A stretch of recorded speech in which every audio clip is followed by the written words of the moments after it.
ਮੇਰਾ ਨਾਮ ਪ੍ਰਦੀਪ ਬੰਸਲ, ਸਮਾਜਿਕ ਸਿੱਖਿਆ ਮਾਸਟਰ। ਇਸ ਤੋਂ ਪਹਿਲਾਂ ਵਾਲੀ ਵੀਡੀਓ ਰਾਹੀਂ ਅਸੀਂ ਜਿਵੇਂ ਕਿ ਗੁਰੂ ਨਾਨਕ ਦੇਵ ਜੀ ਦਾ ਜਨਮ, ਉਹਨਾਂ ਦਾ ਮਾਤਾ ਪਿਤਾ ਅਤੇ ਉਹਨਾਂ ਦੇ ਵਿਆਹ ਸੰਬੰਧੀ ਕਰ ਚੁੱਕੇ ਹਾਂ। ਫਿਰ ਅਸੀਂ ਨੇ ਉਸ ਤੋਂ ਅਗਲੀ ਵੀਡੀਓ ਰਾਹੀਂ ਗੁਰੂ ਨਾਨਕ ਦੇਵ ਜੀ ਦੀ ਪਹਿਲੀ ਉਦਾਸੀ ਦੇ 6 ਪੁਆਇੰਟ ਕੀਤੇ ਸਨ। ਫਿਰ ਤੀਜੀ ਵੀਡੀਓ ਰਾਹੀਂ ਅਸੀਂ ਗੁਰੂ ਨਾਨਕ ਦੇਵ ਜੀ ਦੀ ਪਹਿਲੀ ਅਤੇ ਦੂਜੀ ਉਦਾਸੀ ਬਾਰੇ ਪੂਰਾ ਪੜ੍ਹਿਆ। ਜਿਵੇਂ ਕਿ ਅਸੀਂ ਕੱਲ੍ਹ ਪੜ੍ਹਿਆ ਸੀ ਕਿ ਗੁਰੂ ਨਾਨਕ ਦੇਵ ਜੀ ਦੀ ਜੋ ਦੂਸਰੀ ਉਦਾਸੀ ਸੀ ਉਹ ਦੱਖਣੀ ਭਾਰਤ ਦੀ ਸੀ, ਕਿਉਂਕਿ ਜੋ ਗੁਰੂ ਨਾਨਕ ਦੇਵ ਜੀ ਦੀ ਪਹਿਲੀ ਉਦਾਸੀ ਸੀ, ਗੁਰੂ ਨਾਨਕ ਦੇਵ ਜੀ ਦੀ ਪਹਿਲੀ ਉਦਾਸੀ ਪੂਰਬੀ ਭਾਰਤ ਦੀ ਸੀ ਅਤੇ ਦੂਜੀ ਉਦਾਸੀ ਦੱਖਣੀ ਭਾਰਤ ਦੀ। ਅਤੇ ਅੱਜ ਵਾਲੀ ਵੀਡੀਓ ਰਾਹੀਂ ਅਸੀਂ ਗੁਰੂ ਨਾਨਕ ਦੇਵ ਜੀ ਦੀ ਜੋ ਤੀਜੀ ਉਦਾਸੀ ਹੈ ਉਸ ਬਾਰੇ ਕਰਾਂਗੇ। ਜਿਵੇਂ ਕਿ ਅਸੀਂ ਪਹਿਲਾਂ ਕਰ ਚੁੱਕੇ ਹਾਂ ਕਿ ਪਹਿਲੀ ਉਦਾਸੀ ਦੇ ਦੌਰਾਨ ਗੁਰੂ ਨਾਨਕ ਦੇਵ ਜੀ ਸੁਲਤਾਨਪੁਰ ਲੋਧੀ ਤੋਂ ਸੱਯਦਪੁਰ ਗਏ ਸਨ। ਉੱਥੇ ਉਹਨਾਂ ਦੀ ਮੁਲਾਕਾਤ ਭਾਈ ਲਾਲੋ ਅਤੇ ਹਿੰਦੂ ਕਰਮਚਾਰੀ ਮਲਿਕ ਭਾਗੋ ਨਾਲ ਹੋਈ ਸੀ। ਫਿਰ ਤੁਲੰਬਾ ਮੁਲਾਕਾਤ ਸੱਜਣ ਠੱਗ ਨਾਲ ਹੋਈ ਸੀ। ਫਿਰ ਕੁਰੂਕਸ਼ੇਤਰ ਉੱਥੇ ਸੂਰਜ ਗ੍ਰਹਿਣ ਸੰਬੰਧਿਤ ਘਟਨਾ ਹੋਈ। ਫਿਰ ਪਾਣੀਪਤ ਅਤੇ ਦਿੱਲੀ। ਉਸ ਤੋਂ ਅੱਗੇ ਹਰਿਦੁਆਰ ਦੇ ਵਿੱਚ ਉਹਨਾਂ ਨੇ ਆਪਣੇ ਖੇਤਾਂ ਨੂੰ ਸੂਰਜ ਦੇ ਵੱਲ ਉਲਟ ਮੂੰਹ ਕਰਕੇ ਪਾਣੀ ਦੇਣਾ ਸ਼ੁਰੂ ਕੀਤਾ ਸੀ ਅਤੇ ਲੋਕਾਂ ਨੂੰ ਸਿੱਧਾ ਰਸਤਾ ਦਿਖਾਇਆ ਸੀ। ਫਿਰ ਉਸ ਤੋਂ ਬਾਅਦ ਗੋਰਖਮਤਾ, ਜੋ ਕਿ ਅੱਜ ਕੱਲ੍ਹ ਨਾਨਕ ਮਤਾ ਪਿਆ ਜਿਸ ਦਾ ਨਾਮ, ਉੱਥੇ ਗੋਰਖਨਾਥ ਦੇ ਜੋ ਚੇਲੇ ਸਨ ਉਹਨਾਂ ਦੇ ਨਾਲ ਗੁਰੂ ਨਾਨਕ ਦੇਵ ਜੀ ਦਾ ਵਾਰਤਾਲਾਪ ਹੋਇਆ ਸੀ। ਇਸ ਤਰ੍ਹਾਂ ਇਹ ਪਹਿਲੀ ਉਦਾਸੀ ਸੱਯਦਪੁਰ, ਜੋ ਸੱਯਦਪੁਰ ਹੈ ਉਹ ਜ਼ਿਲ੍ਹਾ ਗੁਜਰਾਂਵਾਲਾ ਪਾਕਿਸਤਾਨ ਵਿੱਚ ਹੈ। ਜੋ ਤੁਲੰਬਾ ਹੈ ਉਹ ਰਾਵੀ ਨਦੀ ਦੇ ਪੂਰਬੀ ਕੰਢੇ ਜ਼ਿਲ੍ਹਾ ਖਾਨੇਵਾਲ, ਇਹ ਵੀ ਪਾਕਿਸਤਾਨ ਦੇ ਵਿੱਚ ਹੈ। ਭਾਵ ਜੋ ਪਹਿਲੀ ਉਦਾਸੀ ਦੇ ਦੌਰਾਨ ਗੁਰੂ ਨਾਨਕ ਦੇਵ ਜੀ ਪਾਕਿਸਤਾਨ ਦੇ 2 ਖੇਤਰਾਂ ਵਿੱਚ ਗਏ ਸਨ, ਸੱਯਦਪੁਰ ਐਮਨਾਬਾਦ, ਦੂਜਾ ਤੁਲੰਬਾ। ਬਾਕੀ ਸਾਰਾ ਸਾਡਾ ਵਰਤਮਾਨ ਭਾਰਤ ਹੈ ਇਸ ਦੇ ਖੇਤਰਾਂ ਵਿੱਚ ਗਏ ਸਨ। ਕੁਰੂਕਸ਼ੇਤਰ ਹਰਿਆਣਾ ਰਾਜ ਵਿੱਚ ਹੈ। ਦਿੱਲੀ ਇਸ ਸਮੇਂ ਭਾਰਤ ਦੀ ਰਾਜਧਾਨੀ ਹੈ। ਹਰਿਦੁਆਰ ਉੱਤਰਾਖੰਡ ਵਿੱਚ ਹੈ। ਗੋਰਖਮਤਾ ਇਹ ਵੀ ਉੱਤਰਾਖੰਡ ਵਿੱਚ ਹੈ। ਉਸ ਤੋਂ ਅੱਗੇ ਬਨਾਰਸ ਦੇ ਵਿੱਚ ਗੁਰੂ ਨਾਨਕ ਦੇਵ ਜੀ ਦੀ ਪੰਡਿਤ ਚਤੁਰਦਾਸ ਨਾਲ ਮੁਲਾਕਾਤ ਹੋਈ ਸੀ, ਭਾਵ ਬਨਾਰਸੀ ਠੱਗ। ਫਿਰ ਗਿਆ ਅਤੇ ਹਾਜੀਪੁਰ, ਧੂਬਰੀ ਵਿੱਚ ਸ਼ੰਕਰ ਦੇਵ ਨਾਲ ਅਤੇ ਕਾਮਰੂਪ ਦੇ ਵਿੱਚ ਜਾਦੂਗਰਨੀ ਨੂਰ ਸ਼ਾਹ ਨਾਮੀ ਨਾਲ ਹੋਈ ਸੀ। ਸਿਲਹਟ ਅਤੇ ਢਾਕਾ ਅਤੇ ਸਿਲਹਟ ਵਿੱਚ ਸ਼ੇਖ ਜਲਾਲ ਨਾਲ ਮੁਲਾਕਾਤ ਹੋਈ ਸੀ ਅਤੇ ਢਾਕਾ ਵਿੱਚ ਕਈ ਹੋਰ ਸੰਤਾਂ ਨਾਲ ਮੁਲਾਕਾਤ ਹੋਈ ਸੀ। ਸਿਲਹਟ ਵੀ ਬੰਗਲਾਦੇਸ਼ ਦਾ ਖੇਤਰ ਹੈ ਜਿੱਥੇ ਸ਼ੇਖ ਜਲਾਲ ਦੇ ਨਾਲ ਮੁਲਾਕਾਤ ਹੋਈ ਸੀ। ਫਿਰ ਜਗਨਨਾਥਪੁਰੀ ਵਿੱਚ ਵਿਸ਼ਨੂੰ ਦੀ ਪੂਜਾ ਕਰਦੇ ਸਨ, ਜਿੱਥੇ ਲੋਕਾਂ ਨੂੰ ਗੁਰੂ ਜੀ ਨੇ ਉਪਦੇਸ਼ ਦਿੱਤਾ ਸੀ ਕਿ ਈਸ਼ਵਰ ਪਰਮਾਤਮਾ ਸਭ ਦੇਵੀ ਦੇਵਤਿਆਂ ਤੋਂ ਉੱਚਾ ਹੈ। ਉਸ ਤੋਂ ਅੱਗੇ ਫਿਰ ਅਸੀਂ ਪੜ੍ਹਿਆ ਇਹ 11 ਸਥਾਨ ਸਨ ਪਹਿਲੀ ਉਦਾਸੀ ਨਾਲ ਸੰਬੰਧਿਤ: ਸੱਯਦਪੁਰ, ਤੁਲੰਬਾ, ਪੇਹੋਵਾ, ਕੁਰੂਕਸ਼ੇਤਰ। ਨੰਬਰ 4 ਦਿੱਲੀ, ਹਰਿਦੁਆਰ, ਗੋਰਖਮਤਾ, ਬਨਾਰਸ, ਗਿਆ ਅਤੇ ਹਾਜੀਪੁਰ, ਧੂਬਰੀ ਅਤੇ ਕਾਮਰੂਪ, ਸਿਲਹਟ ਅਤੇ ਢਾਕਾ, ਜਗਨਨਾਥਪੁਰੀ। ਇਹ ਮੇਨ 11 ਸਥਾਨ ਸਨ ਜੋ ਤੁਸੀਂ ਚੰਗੀ ਤਰ੍ਹਾਂ ਯਾਦ ਕਰ ਸਕਦੇ ਹੋ। ਇਹਨਾਂ ਵਿੱਚੋਂ ਕੋਈ ਨਾ ਕੋਈ ਕੁਐਸਚਨ ਆ ਸਕਦਾ। ਫਿਰ ਅਸੀਂ ਗੁਰੂ ਜੀ ਦੀ ਦੂਜੀ ਉਦਾਸੀ ਕੀਤੀ ਜੋ ਕਿ ਦੱਖਣੀ ਭਾਰਤ ਦੀ ਸੀ। ਫਿਰ ਗੁਰੂ ਨਾਨਕ ਦੇਵ ਜੀ ਸ਼੍ਰੀਲੰਕਾ ਗਏ, ਉੱਥੋਂ ਦਾ ਰਾਜਾ ਸੀ ਸ਼ਿਵਨਾਥ ਜਾਂ ਸ਼ਿਵਨਾਭ। ਫਿਰ ਮਥੁਰਾ ਵਿੱਚ ਮਥੁਰਾ ਹਿੰਦੂਆਂ ਦਾ ਧਾਰਮਿਕ ਸਥਾਨ ਹੈ ਅਤੇ ਕਿਉਂਕਿ ਉੱਥੇ ਕਿਹਾ ਜਾਂਦਾ ਕਿ ਜੋ ਜ਼ਿਆਦਾਤਰ ਮਥੁਰਾ ਦਾ ਸੰਬੰਧ ਹੈ ਉਹ ਸ਼੍ਰੀ ਕ੍ਰਿਸ਼ਨ ਭਗਵਾਨ ਦੇ ਨਾਲ ਹੈ। ਫਿਰ ਸਿਰਸਾ ਦੇ ਵਿੱਚ ਮੁਸਲਿਮ ਫਕੀਰ ਨਾਲ ਮੁਲਾਕਾਤ ਹੋਈ ਜਿੱਥੇ ਲਿਖਿਆ ਹੋਇਆ ਚਿੱਲਾ ਬਾਬਾ ਨਾਨਕ। ਫਿਰ ਪਾਕਪਟਨ ਵਿੱਚ ਜੋ ਸ਼ੇਖ ਫਰੀਦ ਜੀ ਹਨ ਉਹਨਾਂ ਦੇ 10ਵੇਂ ਉੱਤਰਾਧਿਕਾਰੀ ਸ਼ੇਖ ਬ੍ਰਹਮ ਦੇ ਨਾਲ ਮੁਲਾਕਾਤ ਹੋਈ ਸੀ।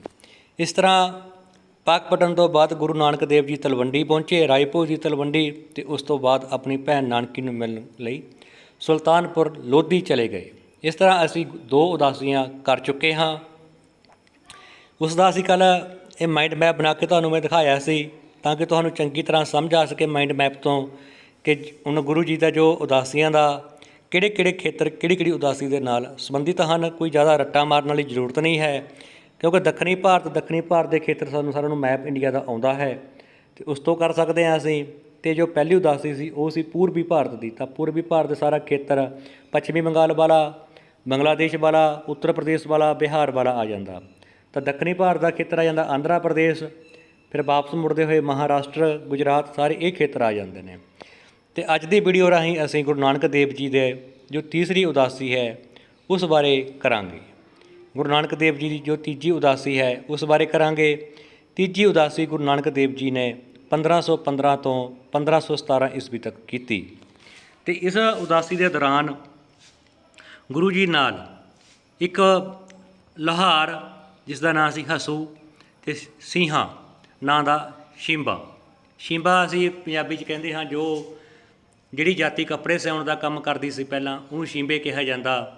ਤਾਂ ਲੁਹਾਰ ਜੋ ਪਹਿਲਾਂ ਲੋਹੇ ਦਾ ਕੰਮ ਕਰਦੇ ਸਨ, ਲੋਕਾਂ ਦੇ ਲਈ ਜੋ ਲੋਹੇ ਦੇ ਹਥਿਆਰ, ਲੋਹੇ ਦੇ ਔਜ਼ਾਰ ਬਣਾਏ, ਉਹਨੂੰ ਲੁਹਾਰ ਕਿਹਾ ਜਾਂਦਾ।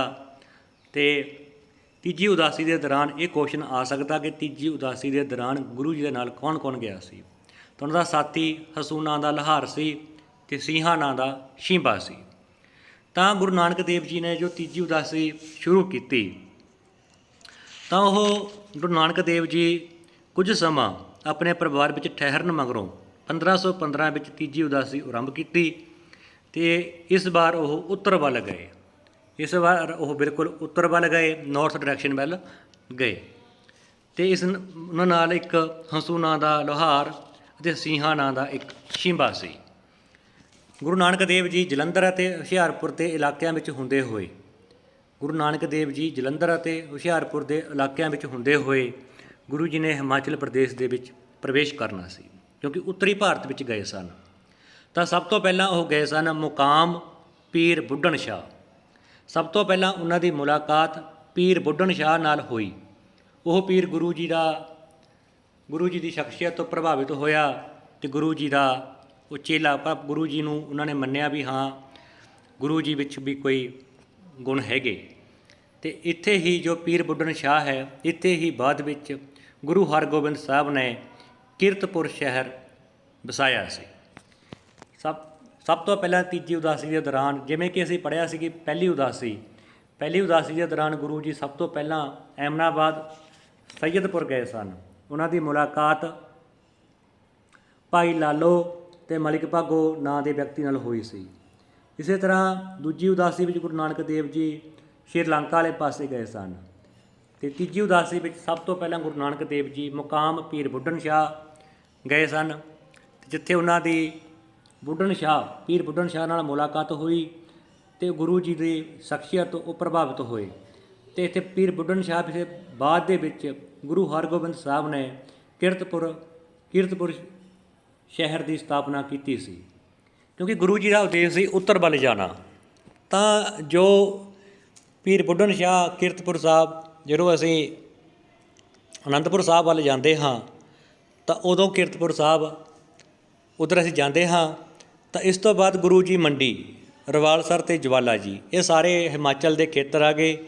ਕਿਉਂਕਿ ਜੇ ਹਿੰਦੂ ਧਰਮ ਦੇ ਲੋਕ ਨੇ ਕਿਉਂਕਿ ਜੋ ਦੇਵੀ ਨੈਣਾ ਦੇਵੀ, ਜਵਾਲਾ ਜੀ, ਸਾਰੇ ਜੋ ਮਤਲਬ ਧਾਰਮਿਕ ਸਥਾਨ ਨੇ ਜਿਸ ਨੂੰ ਹਿੰਦੂ ਧਰਮ ਬਹੁਤ ਜ਼ਿਆਦਾ ਮੰਨਦਾ ਹੈ, ਅਤੇ ਇਹ ਸਾਰੇ ਹੀ ਧਾਰਮਿਕ ਸਥਾਨ ਲਗਭਗ ਹਿਮਾਚਲ ਵਿੱਚ ਹਨ ਅਤੇ ਇਹਨਾਂ ਦੇ ਵਿੱਚ ਕੋਈ ਜ਼ਿਆਦਾ ਫਾਸਲਾ ਵੀ ਨਹੀਂ ਹੈ। ਤਾਂ ਸਭ ਤੋਂ ਪਹਿਲਾਂ ਗੁਰੂ ਨਾਨਕ ਦੇਵ ਜੀ ਮੰਡੀ ਜੋ ਕਿ ਹਿਮਾਚਲ ਪ੍ਰਦੇਸ਼ ਵਿੱਚ ਹੈ, ਮੰਡੀ, ਰਵਾਲਸਰ, ਜਵਾਲਾ ਜੀ ਗਏ। ਬਿਲਾਸਪੁਰ, ਸੰਕੇਤ, ਕਾਂਗੜਾ, ਬੈਜਨਾਥ, ਕੁੱਲੂ, ਸਪੀਤੀ ਦੀ ਵਾਦੀ, ਇੱਥੇ ਸਾਰੇ ਗੁਰੂ ਨਾਨਕ ਦੇਵ ਜੀ ਗਏ।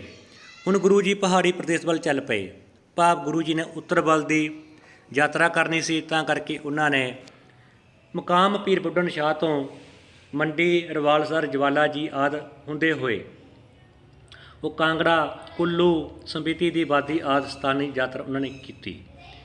ਫਿਰ ਗੁਰੂ ਜੀ ਨੇ ਤਿੱਬਤ ਅਤੇ ਸੁਮੇਰ ਪਰਬਤ, ਕਿਉਂਕਿ ਤਿੱਬਤ ਦਾ ਉੱਤਰੀ ਭਾਰਤ ਦੇ ਵਿੱਚ, ਭਾਰਤ ਦੀ ਜੋ ਗਵਾਂਢੀ ਹੈ ਉਹ ਤਿੱਬਤ ਹੈ, ਤਿੱਬਤ ਚਾਈਨਾ, ਇਸ ਦੇ ਬਾਰਡਰ 'ਤੇ ਗਏ। ਤਾਂ ਸਪੀਤੀ ਘਾਟੀ ਨੂੰ ਪਾਰ ਕਰਦੇ ਹੋਏ ਸ਼ਿਵਕੀ ਦਰਾ ਜੋ ਕਿ ਭਾਰਤ ਨੂੰ ਤਿੱਬਤ ਨਾਲ ਜੋੜਦਾ ਹੈ। ਸ਼ਿਵਕੀ ਜੋ ਦਰਾ ਹੈ, ਸ਼ਿਵਕੀਲਾ ਪਾਸ ਹੈ, ਸ਼ਿਵਕੀਲਾ ਦਰਾ ਹੈ, ਉਹ ਭਾਰਤ ਨੂੰ ਤਿੱਬਤ ਨਾਲ ਜੋੜਦਾ ਹੈ। ਅਤੇ ਸ਼ਿਵਕੀਲਾ ਦਰੇ ਦੇ ਰਾਹੀਂ ਹੀ ਭਾਰਤ ਦਾ ਤਿੱਬਤ ਦੇ ਨਾਲ ਵਪਾਰ ਹੁੰਦਾ ਆਇਆ ਹੈ। ਹੁਣ ਵੀ ਇਸੇ ਰਸਤੇ ਭਾਰਤ ਦਾ ਤਿੱਬਤ ਨਾਲ ਵਪਾਰ ਹੁੰਦਾ ਹੈ। ਤਾਂ ਸ਼ਿਵਕੀ ਦਰੇ ਨੂੰ ਤਾਂ ਕੁਐਸਚਨ ਆ ਸਕਦਾ ਕਿ ਭਾਰਤ ਗੁਰੂ ਨਾਨਕ ਦੇਵ ਜੀ ਨੇ ਕਿਹੜੇ ਦਰੇ ਨੂੰ ਪਾਰ ਕਰਕੇ ਤਿੱਬਤ ਵਿੱਚ ਪ੍ਰਵੇਸ਼ ਕੀਤਾ ਸੀ। ਸ਼ਿਵਕੀ ਲਾ ਦਰੇ ਨੂੰ ਪਾਸ ਕਰਕੇ ਤਿੱਬਤ ਵਿੱਚ ਪ੍ਰਵੇਸ਼ ਕੀਤਾ ਅਤੇ ਇਸ ਪਿੱਛੋਂ ਆਪ ਮਾਨ ਸਰੋਵਰ ਝੀਲ ਕੈਲਾਸ਼ ਪਰਬਤ ਵੱਲ ਗਏ। ਸਮੇਰ ਪਰਬਤ 'ਤੇ ਸਮੇਰ ਪਰਬਤ 'ਤੇ ਜੋ ਸਿੰਘਾਂ ਨਾਲ ਕੈਲਾਸ਼ ਪਰਬਤ 'ਤੇ ਉਹਨਾਂ ਦੀ ਮੁਲਾਕਾਤ ਹੋਈ, ਉਹਨਾਂ ਨਾਲ ਵਾਦ ਵਿਵਾਦ ਹੋਇਆ ਅਤੇ ਉਹਨਾਂ ਨੂੰ ਸਹੀ ਰਸਤਾ ਦਿਖਾਇਆ ਕਿ ਪਹਾੜਾਂ ਵਿੱਚ ਸ਼ਿਵ ਬੈਠਣ ਨਾਲ ਦੀ ਥਾਂ ਸਮਾਜ ਸੇਵਾ ਕਰਨ, ਭਾਵ ਕੰਨਾਂ ਵਿੱਚ ਮੁੰਦਰਾਂ ਪਾ ਕੇ ਕੁਝ ਨਹੀਂ ਬਣਨਾ, ਉਹ ਤਾਂ ਸਮਾਜ ਤੋਂ ਛੁਪ ਕੇ ਬੈਠੇ ਹਨ।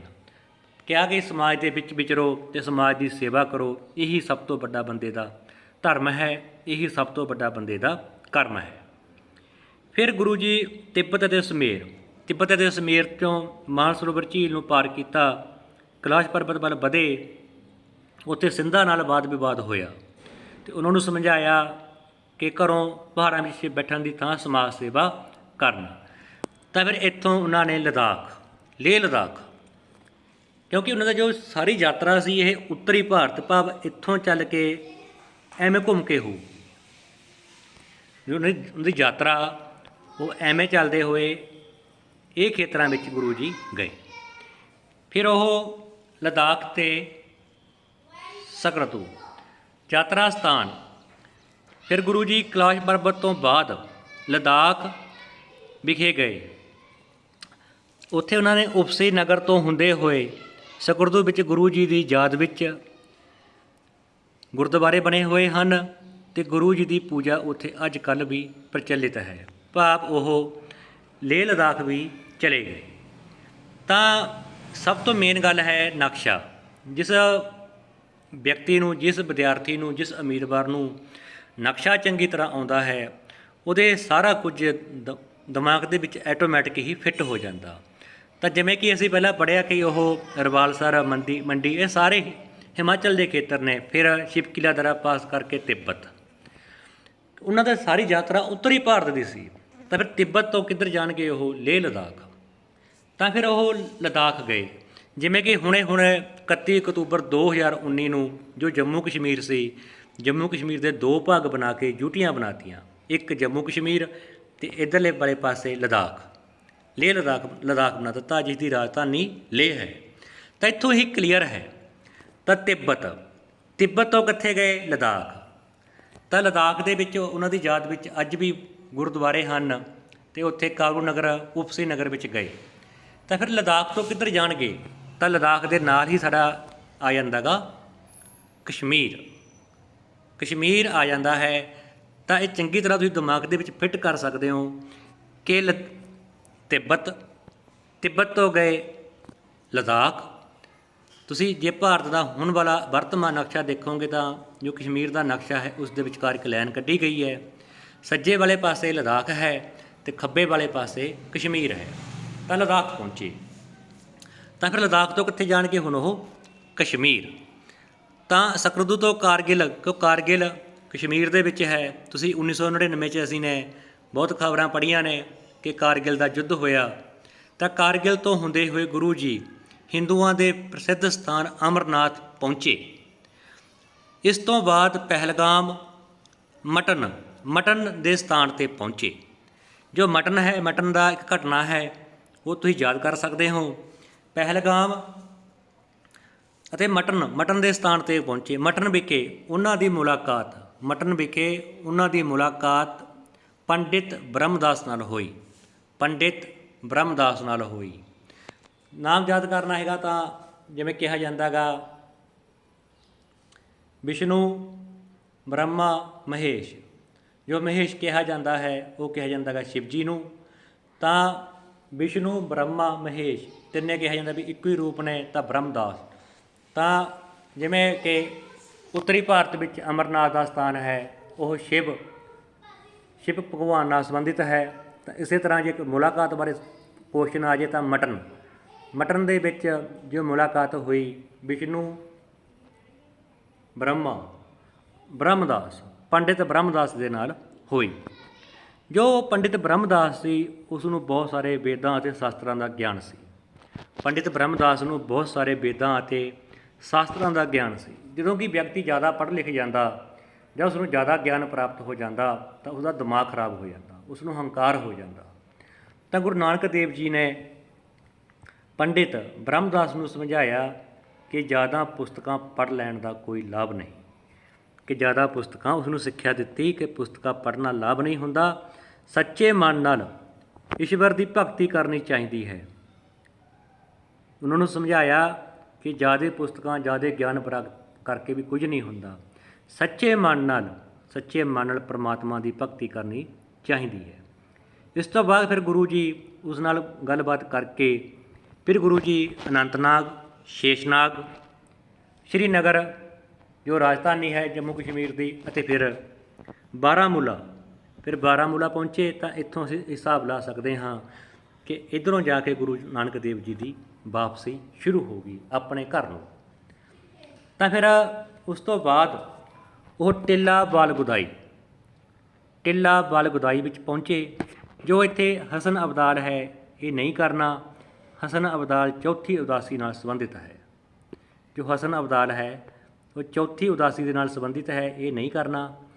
ਅਤੇ ਟਿੱਲਾ ਬਾਲ ਗੁਦਾਈ ਕਰਨਾ ਹੈ। ਕਸ਼ਮੀਰ ਤੋਂ ਬਾਅਦ ਟਿੱਲਾ ਬਾਲ ਗੁਦਾਈ ਹਸਨ ਅਬਦਾਲ ਚੌਥੀ ਉਦਾਸੀ ਦੇ ਨਾਲ ਸੰਬੰਧਿਤ ਸਥਾਨ ਹੈ, ਹਸਨ ਅਬਦਾਲ ਨਹੀਂ ਕਰਨਾ।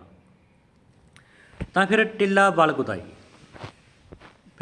ਗੁਦਾਈ ਪਹੁੰਚੇ ਤਾਂ ਉੱਥੇ ਤੁਹਾਨੂੰ ਪਤਾ ਹੈ ਜੋਗੀਆਂ ਦੇ ਮੁਖੀ ਬਾਲਨਾਥ, ਉਹਨਾਂ ਦੀ ਮੁਲਾਕਾਤ ਜੋਗੀਆਂ ਦੇ ਮੁਖੀ ਬਾਲਨਾਥ ਹੋਈ। ਜੋ ਟਿੱਲਾ ਬਾਲ ਗੁਦਾਈ ਹੈ ਇਹ ਜਿਹਲਮ, ਜੋ ਨਦੀ ਜਿਹਲਮ ਹੈ, ਕਿਉਂਕਿ ਜੋ ਸਾਡਾ ਨਦੀਆਂ ਦਾ ਕ੍ਰਮ ਹੈ ਸਿੰਧ, ਜਿਹਲਮ, ਚਨਾਬ, ਰਾਵੀ, ਬਿਆਸ, ਸਤਲੁਜ। ਸਿੰਧ, ਜਿਹਲਮ, ਚਨਾਬ, ਰਾਵੀ, ਬਿਆਸ, ਸਤਲੁਜ। ਸਾਡੀ ਨਦੀਆਂ ਦਾ ਕ੍ਰਮ ਪਾਕਿਸਤਾਨ ਵਾਲੇ ਪਾਸੇ ਇਸ ਤਰ੍ਹਾਂ ਹੈ: ਸਿੰਧ, ਜਿਹਲਮ, ਚਨਾਬ, ਰਾਵੀ ਨਦੀ ਹੈ ਜੋ ਉਹ ਭਾਰਤ ਪਾਕਿਸਤਾਨ ਦਾ ਕੁਝ ਹੱਦ ਤੱਕ ਬਾਰਡਰ ਦਾ ਵੀ ਕੰਮ ਕਰਦੀ ਹੈ, ਅਤੇ ਜਿਹਲਮ, ਚਨਾਬ ਅਤੇ ਸਿੰਧ ਪਾਕਿਸਤਾਨ ਵਾਲੇ ਪਾਸੇ ਰਹਿ ਗਏ ਨੇ। ਸਿੰਧ, ਜਿਹਲਮ, ਚਨਾਬ, ਰਾਵੀ, ਬਿਆਸ, ਸਤਲੁਜ। ਅਤੇ ਜੋ ਬਿਆਸ ਅਤੇ ਸਤਲੁਜ ਨੇ ਉਹ ਸਾਡੇ ਭਾਰਤ ਵਿੱਚ, ਸਾਡੇ ਪੰਜਾਬ ਵਿੱਚ ਵਗਦੇ ਹਨ। ਤਾਂ ਫਿਰ ਕਸ਼ਮੀਰ, ਜੋ ਤੁਹਾਨੂੰ ਮੈਂ ਦੱਸਿਆ ਵੀ ਹਸਨ ਅਬਦਾਲ ਨਹੀਂ ਕਰਨਾ, ਇਹ ਚੌਥੀ ਉਦਾਸੀ ਦੇ ਨਾਲ ਸੰਬੰਧਿਤ ਸਥਾਨ ਹੈ। ਇਹ ਅਸੀਂ ਕੱਲ੍ਹ ਨੂੰ ਜੋ ਕਰਾਂਗੇ ਚੌਥੀ ਉਦਾਸੀ, ਉਸ ਵਿੱਚ ਪੜ੍ਹਾਂਗੇ ਕੀ ਘਟਨਾ ਵਾਪਰੀ, ਇਹ ਪੜ੍ਹਾਂਗੇ। ਤਾਂ ਇੱਥੋਂ ਉਹਨਾਂ ਨੇ ਵਾਪਸੀ ਕਰਦੇ ਹੋਏ ਟਿੱਲਾ ਬਾਲ ਗੁਦਾਈ, ਜੋ ਟਿੱਲਾ ਬਾਲ ਗੁਦਾਈ ਹੈ ਉਹ ਜਿਹਲਮ ਨਦੀ ਦੇ ਉੱਤਰ ਪੱਛਮ, ਭਾਵ ਜਿਹਲਮ ਨਦੀ ਦੇ ਪਰਲੇ ਪਾਸੇ, ਬਿਲਕੁਲ ਅਫਗਾਨਿਸਤਾਨ ਵਾਲੇ ਬਾਰਡਰ ਦੇ ਕੋਲ, ਕਿਉਂਕਿ ਉਸ ਤੋਂ ਅੱਗੇ ਅਫਗਾਨਿਸਤਾਨ ਦੇ ਨਾਲ ਬਾਰਡਰ ਲੱਗਦਾ ਹੈ ਪਾਕਿਸਤਾਨ ਦਾ। ਜਿਹਲਮ ਦੇ ਉੱਤਰ ਪੱਛਮ ਵਿੱਚ ਟਿੱਲਾ ਬਾਲ ਗੁਦਾਈ ਪਹੁੰਚੇ। ਇੱਥੇ ਉਹਨਾਂ ਦੀ ਮੁਲਾਕਾਤ ਜੋਗੀਆਂ ਦੇ ਮੁਖੀ ਬਾਲਨਾਥ ਨਾਲ ਹੋਈ ਸੀ। ਬਾਲਨਾਥ ਬਾਰੇ ਸਾਰਿਆਂ ਨੂੰ ਪਤਾ ਹੈ ਕਿ ਉਹ ਰਾਂਝੇ ਦਾ ਕਿੱਸਾ ਹੈ ਕਿ ਉਹ ਜਦੋਂ ਰਾਂਝਾ ਬੇਬਸ ਹੋ ਗਿਆ ਸੀ ਆਪਣੇ ਇਸ਼ਕ, ਤਾਂ ਉਸਨੇ ਸਿਰ ਮਨਵਾ ਕੇ ਉਸਨੇ ਕੰਨਾਂ ਵਿੱਚ ਮੁੰਦਰਾਂ ਪਾ ਕੇ ਯੋਗ ਧਾਰਨ ਕੀਤਾ ਸੀ। ਤਾਂ ਜੋ ਰਾਂਝੇ ਦਾ ਗੁਰੂ ਸੀ ਉਹ ਸੀਗਾ ਬਾਲਨਾਥ। 10ਵੀਂ ਕਲਾਸ 'ਚ ਵੀ ਹੈਗਾ ਇਸ ਬਾਰੇ ਕਿੱਸਾ ਰਾਂਝੇ ਦਾ, ਅਤੇ ਜਿਸ ਦੇ ਵਿੱਚ ਜਦੋਂ ਬਾਲਨਾਥ ਉਸ ਨੂੰ ਵਰਜਦਾ ਹੈ ਕਿ ਯੋਗ ਅਤੇ ਆਸ਼ਕੀ ਦਾ ਕੋਈ ਮੇਲ ਨਹੀਂ ਹੈ, ਤਾਂ ਉਹ ਕਹਿੰਦਾ ਹੈ ਕਿ ਤੂੰ ਮੇਰੇ ਕੰਨ ਸਾਬਤੇ ਕਰ ਦੇ, ਜੋ ਤੈਂ ਮੇਰੇ ਕੰਨ ਸੀਤੇ ਨੇ, ਭਾਵ ਤੈਂ ਮੁੰਦਰਾਂ ਪਾਈਆਂ ਨੇ, ਆਪਣੀਆਂ ਮੁੰਦਰਾਂ ਕੱਢ ਲੈ ਅਤੇ ਮੇਰੇ ਕੰਨ ਦੁਬਾਰੇ ਉਵੇਂ ਦੇ ਉਵੇਂ ਸਾਬਤ ਕਰ ਦੇ। ਤਾਂ ਇਸ ਤਰ੍ਹਾਂ ਕਿੱਸਾ ਹੈ ਅਤੇ ਇਸ ਤੁਸੀਂ ਯਾਦ ਕਰ ਸਕਦੇ ਹੋ, ਜੋ ਕਿ ਜਿਹਲਮ ਨਦੀ ਦੇ ਉੱਤਰ ਪੱਛਮ ਵਾਲੇ ਪਾਸੇ ਹੈ। ਟਿੱਲਾ ਬਾਲ ਗੁਦਾਈ ਅਤੇ ਬਾਲਨਾਥ ਅਤੇ ਗੁਰੂ ਨਾਨਕ ਦੇਵ ਜੀ ਦੇ ਵਿਚਕਾਰ ਉੱਥੇ ਗੱਲਬਾਤ ਹੋਈ ਸੀ, ਵਾਦ ਵਿਵਾਦ ਹੋਇਆ ਸੀ। ਅਤੇ ਫਿਰ ਐਂਡ 'ਤੇ ਆ ਕੇ ਗੁਰੂ ਜੀ ਪਹੁੰਚੇ ਸਿਆਲਕੋਟ ਵਿੱਚ ਉਹਨਾਂ ਦੀ ਮੁਲਾਕਾਤ ਭਾਈ ਮੂਲਾ ਜੀ ਨਾਲ ਹੋਈ ਸੀ। ਸਿਆਲਕੋਟ ਵਿੱਚ ਉਹਨਾਂ ਦੀ ਮੁਲਾਕਾਤ ਭਾਈ ਮੂਲੇ ਨਾਲ ਹੋਈ ਸੀ ਅਤੇ ਉਸ ਨੂੰ ਆਪਣਾ ਸਿੱਖ ਬਣਾਇਆ ਸੀ। ਸਿਆਲਕੋਟ ਵੀ ਬਿਲਕੁਲ ਇੱਧਰਲੇ ਪਾਸੇ ਆ ਜਾਂਦਾ ਹੈ, ਆਪਣਾ ਕਹਿ ਸਕਦੇ ਹਾਂ ਕਿ ਅਫਗਾਨਿਸਤਾਨ ਵਾਲੇ ਪਾਸੇ ਫਿਰ ਸਿਆਲਕੋਟ ਤੋਂ ਤਲਵੰਡੀ ਆਪਣੇ ਪਿੰਡ ਦੁਬਾਰੇ ਵਾਪਸ ਆ ਗਏ ਅਤੇ ਤਲਵੰਡੀ ਤੋਂ ਫਿਰ ਦੁਬਾਰੇ ਸੁਲਤਾਨਪੁਰ ਲੋਧੀ ਪਹੁੰਚ ਗਏ। ਇਸ ਤਰ੍ਹਾਂ ਇਹ ਗੁਰੂ ਨਾਨਕ ਦੇਵ ਜੀ ਦੀ ਤੀਜੀ ਉਦਾਸੀ ਮੁਕੰਮਲ ਹੋ ਗਈ, ਜੋ ਕਿ 1515 ਤੋਂ ਲੈ ਕੇ 1517 ਤੱਕ ਹੋਈ। ਬਿਲਕੁਲ ਕੋਈ ਔਖੀ ਗੱਲ ਨਹੀਂ। ਨਾ ਗੁਰੂ ਨਾਨਕ ਦੇਵ ਜੀ ਤੀਜੀ ਉਦਾਸੀ ਵਿੱਚ ਦੱਖਣ ਵਾਲੇ ਪਾਸੇ ਗਏ, ਨਾ ਹੀ ਪੂਰਬ ਵਾਲੇ ਪਾਸੇ ਗਏ। ਕਹਿਣ ਦਾ ਭਾਵ ਗੁਰੂ ਨਾਨਕ ਦੇਵ ਜੀ ਇੱਧਰ ਉੱਤਰ ਪ੍ਰਦੇਸ਼, ਬਿਹਾਰ ਇੱਧਰ ਤਾਂ ਆਏ ਹੀ ਨਹੀਂ। ਇੱਧਰ ਭਾਵ ਸਿੱਧਾ ਹਿਮਾਚਲ ਪ੍ਰਦੇਸ਼ ਤੋਂ ਉੱਪਰ ਚਲੇ ਗਏ ਸਨ। ਤਾਂ ਮੈਂ ਸਾਰਿਆਂ ਨੂੰ ਇੱਕ ਬੇਨਤੀ ਕਰਦਾ ਕਿ ਭਾਰਤ ਦਾ ਜੋ ਨਕਸ਼ਾ ਹੈ ਉਹਨੂੰ ਚੰਗੀ ਤਰ੍ਹਾਂ ਭਰ ਕੇ ਦੇਖੋ, ਚੰਗੀ ਤਰ੍ਹਾਂ ਸਮਝ ਲਓ, ਤਾਂ ਜੋ ਤੁਹਾਨੂੰ ਇਕੱਲੇ ਰਾਜ ਬਾਰੇ ਪਤਾ ਲੱਗ ਸਕੇ ਕਿ ਕਿਹੜੀ ਸਟੇਟ ਕਿੱਥੇ ਹੈ। ਨਹੀਂ ਐਵੇਂ ਪਾਣੀ ਵਿੱਚ ਡਾਂਗਾ ਮਾਰਨ ਦਾ ਕੋਈ ਫਾਇਦਾ ਨਹੀਂ। ਮੈਨੇ ਭਾਰਤ ਦਾ ਨਕਸ਼ਾ ਕਿਵੇਂ ਬਣਨਾ ਹੈ ਇਸ ਬਾਰੇ ਵੀ ਪੂਰੀ ਵੀਡੀਓ ਬਣਾਈ ਹੋਈ ਹੈ, ਤੁਸੀਂ ਉੱਥੋਂ ਵੀ ਦੇਖ ਸਕਦੇ ਹੋ। ਜੇਕਰ ਕਿਸੇ ਵੀ ਉਮੀਦਵਾਰ ਨੂੰ, ਕਿਸੇ ਵੀ ਵਿਦਿਆਰਥੀ ਨੂੰ ਨਕਸ਼ਾ ਬਣਾਉਣ ਦੇ ਵਿੱਚ ਦਿੱਕਤ ਹੈ ਤਾਂ ਉਹ ਦੁਕਾਨ ਤੋਂ ਵੀ ਭਾਰਤ ਦਾ ਨਕਸ਼ਾ ਲਿਆ ਸਕਦਾ, ਕਿਉਂਕਿ ਸਾਡਾ ਮਕਸਦ ਹੈ ਸਿਰਫ ਭਾਰਤ ਦੇ ਨਕਸ਼ੇ ਨੂੰ ਚੰਗੀ ਤਰ੍ਹਾਂ ਦਿਮਾਗ ਦੇ ਵਿੱਚ ਫਿੱਟ ਕਰਨਾ, ਤਾਂ ਕਿ ਪਤਾ ਲੱਗ ਸਕੇ ਸ਼੍ਰੀਲੰਕਾ ਕਿੱਥੇ ਹੈ, ਉੱਤਰ ਪ੍ਰਦੇਸ਼ ਕਿੱਥੇ ਹੈ, ਬਿਹਾਰ ਕਿੱਥੇ ਹੈ, ਬੰਗਲਾਦੇਸ਼ ਕਿੱਥੇ ਹੈ। ਜੇਕਰ ਸਾਨੂੰ ਇਹ ਹੀ ਨਹੀਂ ਪਤਾ ਤਾਂ ਅਸੀਂ ਕੁਝ ਨਹੀਂ ਪੜ੍ਹ ਸਕਦੇ, ਕਿਉਂਕਿ ਨਕਸ਼ਾ ਹਰ ਇੱਕ ਚੀਜ਼ ਦੀ ਜੜ ਹੁੰਦਾ ਹੈ। ਜੇਕਰ ਅਸੀਂ ਵੱਡਾ ਘਰ, ਵੱਡੀ ਇਮਾਰਤ ਖੜੀ ਕਰਨੀ ਹੈ ਤਾਂ ਉੱਥੇ ਵੀ ਤਾਂ ਨਕਸ਼ਾ ਹੀ ਕੰਮ ਆਉਂਦਾ ਹੈ। ਇਹ ਸਾਰੇ ਅਸੀਂ ਚੰਗੀ ਤਰ੍ਹਾਂ ਜਾਣਦੇ ਹਾਂ। ਤਾਂ ਗੁਰੂ ਨਾਨਕ ਦੇਵ ਜੀ ਭਾਵ ਨਾ ਦੱਖਣ ਵਾਲੇ ਪਾਸੇ ਗਏ, ਨਾ ਮਹਾਰਾਸ਼ਟਰ ਵਾਲੇ ਪਾਸੇ ਗਏ, ਨਾ ਪੂਰਬ ਵਾਲੇ ਪਾਸੇ ਗਏ, ਤਾਂ ਸਿੱਧਾ ਕਿੱਥੋਂ ਗਏ? ਇੱਥੋਂ ਚੱਲ ਕੇ ਸਿੱਧਾ ਪਹੁੰਚੇ ਉਹ ਮਕਾਮ ਪੀਰ ਬੁੱਢਣ ਸ਼ਾਹ ਤੋਂ ਬਾਅਦ ਸਿੱਧਾ ਉਹ ਹਿਮਾਚਲ ਪ੍ਰਦੇਸ਼ ਵਿੱਚ ਐਂਟਰੀ ਕਰਦੇ ਨੇ। ਤਾਂ ਹਿਮਾਚਲ ਪ੍ਰਦੇਸ਼ ਦਾ ਜੋ ਸ਼ਿਵਕੀਲਾ ਦਰਾ ਹੈ ਉਹਨੂੰ ਪਾਰ ਕਰਕੇ ਤਿੱਬਤ ਪਹੁੰਚਦੇ ਨੇ। ਤਿੱਬਤ ਤੋਂ ਫਿਰ ਉਹ ਆਉਂਦੇ ਨੇਗੇ ਲੱਦਾਖ। 31 ਅਕਤੂਬਰ 2019 ਨੂੰ ਕਸ਼ਮੀਰ ਦੇ 2 ਹਿੱਸੇ ਕੀਤੇ ਗਏ, ਕਸ਼ਮੀਰ ਅਤੇ ਲੱਦਾਖ। ਫਿਰ ਲੱਦਾਖ ਦੇ ਨਾਲ ਹੀ ਕਸ਼ਮੀਰ ਆ ਜਾਂਦਾ, ਅਤੇ ਕਸ਼ਮੀਰ ਤੋਂ ਬਾਅਦ ਟਿੱਲਾ ਬਲਗਦਾਈ ਹੁੰਦੇ ਗੁਰੂ ਨਾਨਕ ਦੇਵ ਜੀ ਪਹੁੰਚੇ ਦੁਬਾਰੇ ਸਿਆਲਕੋਟ ਤੋਂ ਆਪਣੇ ਪਿੰਡ ਤਲਵੰਡੀ, ਰਾਏ ਭੋਜ ਦੀ ਤਲਵੰਡੀ, ਅਤੇ ਤਲਵੰਡੀ ਤੋਂ ਫਿਰ ਦੁਬਾਰੇ ਆਪਣੀ ਭੈਣ ਨੂੰ ਮਿਲਣ ਸੁਲਤਾਨਪੁਰ ਲੋਧੀ ਪਹੁੰਚੇ। ਅਸੀਂ ਇੱਕ ਗੱਲ ਦੇਖ ਸਕਦੇ ਹਾਂ ਕਿ ਗੁਰੂ ਨਾਨਕ ਦੇਵ ਜੀ ਦਾ ਆਪਣੇ ਪਰਿਵਾਰ ਦੇ ਨਾਲ ਵੀ ਬੜਾ ਪਿਆਰ ਸੀ। ਹਰ ਇੱਕ ਉਦਾਸੀ ਦੇ ਸਮਾਪਤੀ ਦੇ ਵਿੱਚ ਉਹ ਆਪਣੇ ਪਰਿਵਾਰ ਨੂੰ ਮਿਲਦੇ ਨੇ ਅਤੇ ਆਪਣੀ ਭੈਣ ਨੂੰ, ਜੋ ਕਿ ਸੁਲਤਾਨਪੁਰ ਲੋਧੀ ਵਿਖੇ ਜੈ ਰਾਮ ਦੇ ਨਾਲ ਉਹਨਾਂ ਦਾ ਵਿਆਹ ਹੋਇਆ ਸੀ। ਹਰ ਉਦਾਸੀ ਤੋਂ ਬਾਅਦ ਉਹ ਆਪਣੀ ਭੈਣ ਨੂੰ ਹਰ ਵਾਰ ਮਿਲਣ ਆਏ। ਤਾਂ ਅਸੀਂ ਸਮਝ ਸਕਦੇ ਹਾਂ ਕਿ ਗੁਰੂ ਨਾਨਕ ਦੇਵ ਜੀ ਸੰਸਾਰਕ ਅਤੇ ਪਰਿਵਾਰਕ ਅਤੇ ਅਧਿਆਤਮਕ ਸਾਰੇ ਪੱਖਾਂ ਤੋਂ ਪੂਰੇ ਇੱਕ ਕਹਿ ਸਕਦੇ ਹਾਂ ਇੱਕ ਪਰਮਾਤਮਾ ਦਾ ਰੂਪ ਸਨ, ਅਤੇ ਜਿਨ੍ਹਾਂ ਨੇ ਸਾਰੇ ਗੁਣ, ਜਿਨ੍ਹਾਂ ਵਿੱਚ ਇੱਕ ਪੁੱਤ ਦੇ, ਇੱਕ ਪਿਤਾ ਦੇ, ਇੱਕ ਪਤੀ ਦੇ, ਇੱਕ ਭਰਾ ਦੇ ਸਾਰੇ ਹੀ ਗੁਣ ਸਨ। ਅਤੇ ਇਸ ਤਰ੍ਹਾਂ ਉਹਨਾਂ ਦੀ ਤੀਜੀ ਉਦਾਸੀ ਪੂਰੀ ਹੋ ਜਾਂਦੀ ਹੈ, ਜੋ ਸਿਆਲਕੋਟ ਤੋਂ ਤਲਵੰਡੀ ਰਾਏ ਭੋਜ ਦੀ ਤਲਵੰਡੀ ਜੋ ਪਾਕਿਸਤਾਨ ਵਿੱਚ ਹੈ, ਰਾਏ ਭੋਜ ਦੀ ਤਲਵੰਡੀ। ਉਸ ਤੋਂ ਬਾਅਦ ਆਪਣੀ ਭੈਣ ਨੂੰ ਮਿਲਣ ਉਹ ਸੁਲਤਾਨਪੁਰ ਲੋਧੀ ਆ ਜਾਂਦੇ ਨੇ। ਇਹ ਪੂਰਾ ਇੱਕ ਮਾਈਂਡ ਮੈਪ ਬਣਾਇਆ ਹੋਇਆ ਹੈ, ਤਾਂ ਜੋ ਤੁਹਾਡੇ ਦਿਮਾਗ ਦੇ ਵਿੱਚ ਪੂਰੀ ਘਟਨਾ ਫਿੱਟ ਹੋ ਜੇ। ਪਰ ਮੇਰੀ ਕੋਸ਼ਿਸ਼ ਹੈ ਵੀ ਚਾਹੇ ਕੰਮ ਘੱਟ ਹੋ ਜੇ ਪਰ ਵਧੀਆ ਹੋ ਜੇ, ਤਾਂ ਜੋ ਤੁਹਾਨੂੰ ਵਾਰ ਪੜ੍ਹਨ ਦੀ ਜ਼ਰੂਰਤ ਨਾ ਪਵੇ। ਕਹਿਣ ਦਾ ਭਾਵ ਫਿਰ ਜੇ ਵਾਰ ਉਹੀ ਦਿਮਾਗ ਨੂੰ ਘੁਮਾਈ ਕੇ ਵੀ ਕਿਹੜਾ ਕਿੱਥੇ ਆ ਉਹਦਾ ਕੋਈ ਫਾਇਦਾ ਨਹੀਂ। ਤਾਂ ਕੱਲ੍ਹ ਨੂੰ ਅਸੀਂ ਕੋਸ਼ਿਸ਼ ਕਰਾਂਗੇ ਚੌਥੀ ਉਦਾਸੀ ਨੂੰ ਪੂਰਾ ਕਰਾਂਗੇ, ਅਤੇ ਨਾਲ ਜੋ ਗੁਰੂ ਨਾਨਕ ਦੇਵ ਜੀ ਦੀ ਸਿੱਖਿਆ ਸੀ ਉਸ ਨੂੰ ਵੀ ਪੂਰਾ ਕਰਾਂਗੇ। ਅਤੇ ਕੋਸ਼ਿਸ਼ ਹੋਵੇਗੀ ਕਿ ਕੱਲ੍ਹ ਨੂੰ ਇਹ ਵਾਲਾ ਪਾਠ ਅਸੀਂ ਪੂਰਾ ਕਰ ਦਈਏ, ਅਤੇ ਉਸ ਤੋਂ ਬਾਅਦ ਅਗਲਾ ਪਾਠ ਸ਼ੁਰੂ ਕਰਾਂਗੇ। ਧੰਨਵਾਦ।